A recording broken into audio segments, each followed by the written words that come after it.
Been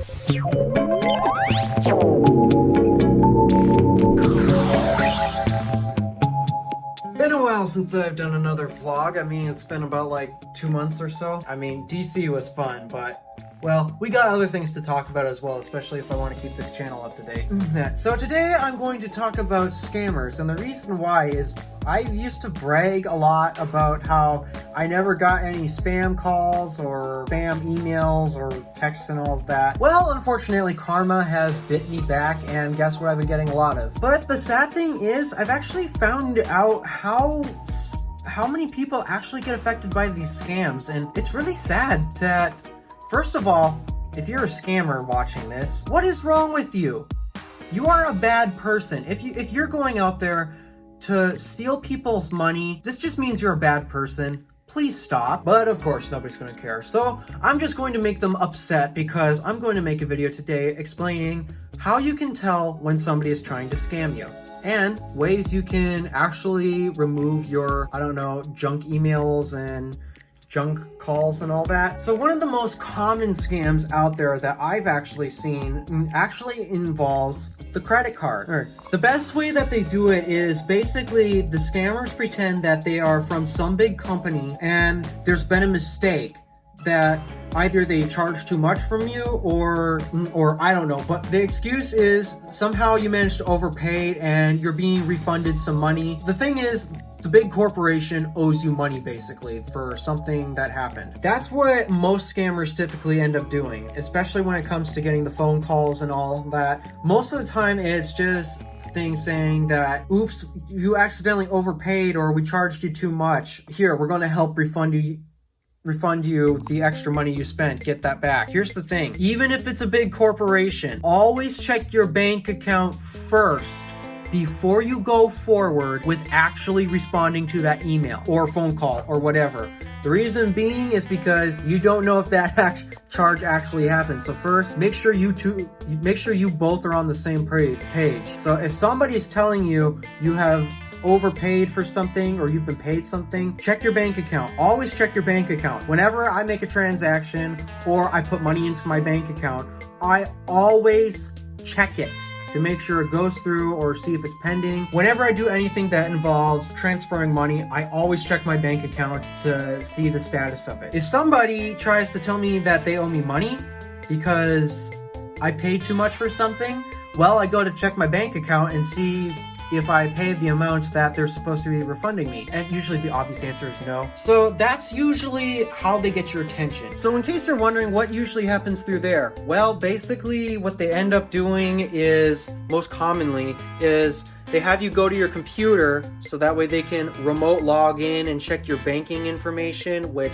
you should be the only one looking at your bank information. Do not let anyone else look at it. So they basically look at your bank information after you allow them to remotely connect to your computer via a Mac or a PC, doesn't matter what you use. And basically they check the bank account, and then, well, websites are commonly coded. They basically go into the code and change a few things to make it look like that you actually did overpay.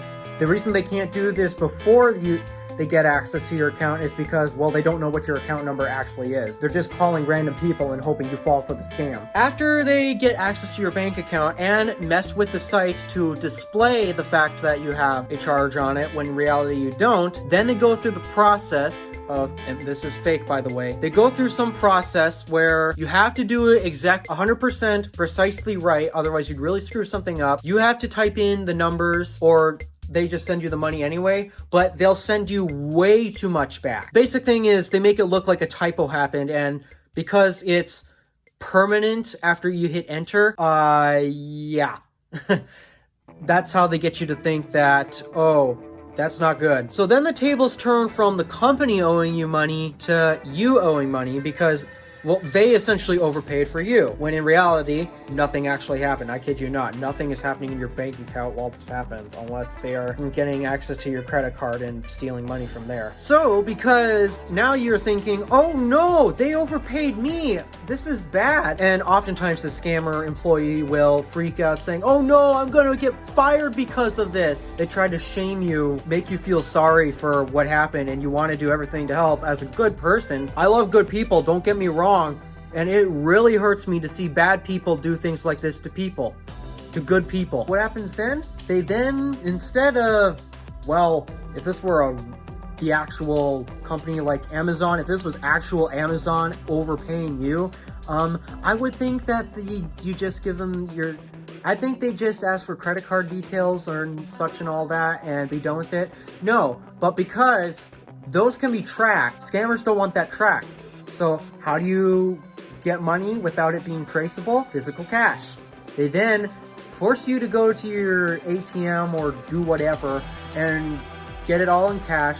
They then have you wrap it in foil so that way scanners can't detect it, and usually put an object in there like a book or a shoe or something, and then ship it off to whatever address they give you. That's usually how those scams work. So what can you do to protect yourself from them? First of all, be on the lookout. So if they first of all, check to make sure if the information is 100% valid first. Like you actually have a charge on your card or stuff like that. If that does appear to be 100% true, because keep in mind, scammers actually are able to get personal information. I don't know how, it's really creepy, but then again, Facebook, I guess we have Facebook to blame for this, but yeah, it is possible they might actually be able to get some of your information to make some true facts. So in case it is true, the next thing that you do is you look up the contact information. Do not just randomly click on contact information that's given to you. Always go to the company's website and look it up yourself. I kid you not. Do not click on any contact information from any emails. I mean, when I got emails from Apple about support things, because I've had to deal with Apple support before, whenever I wanted to call and ask about status, I did not use the number from that email. Well, first of all, I memorized the number. It's 1-800-APPLE. No, 1-800-MY-APPLE. But usually that is the case. Go to the company's website. I also recommend do not click. If they give you a link in there to go to the website, do not click that link. Go to the web and search the company's website yourself, like Amazon. And here's another thing you can quickly do to check to make sure that this is legit or not. All you have to do is take a look at the link they send you. The links that they tried to send me to get in contact with them, they didn't match any of their sites. It was some random combination of numbers and letters. If you see links like that, yeah, it's clearly someone trying to scam you. Real companies will put their company name in their URLs. Like Amazon, they will put Amazon in their URL and in their links. Apple will put Apple in their links.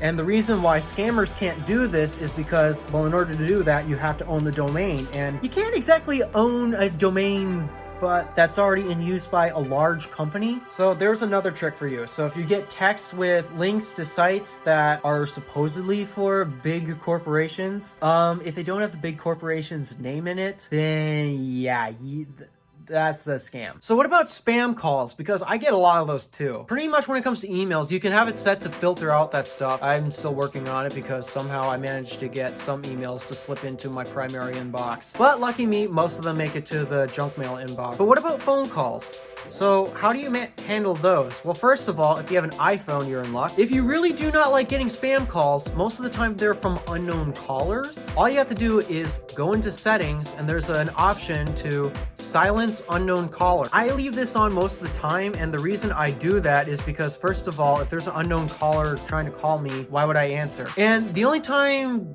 known callers actually come through are either contacts that I've contacted before. So if, say, Apple support is trying to follow up on a repair process, well, because I've called them before and all that, they can call me back because I've called them before. But if it's a number that I've never called before, no. And it allows me to no longer have to deal with wrong numbers. I just wish that I could get rid of the notifications. So those notifications still come in. At least you won't get interrupted in a meeting with spam calls. Here's something that you might want to consider. I've had scam callers that have tried to call me back before. What do? I just block the number so that way they can't get to me. So once they call you, go into the information about the number and just block it. That's all you got to do. A couple of times I just randomly decided to mess around with them because if they really wanted to waste my time, then you know what? I thought, why not waste their time back? So what I basically did was I pretty much asked them, hello, do you like pickles? And basically just talk about random things. I get them to hang up.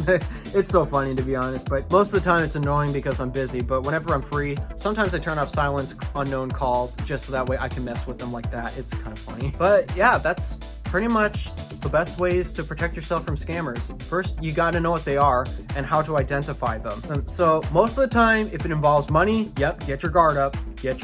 And then second, check all the details about it before doing anything. Like, even if it's an email saying you got hacked or something, check all the information first before you take any action seriously.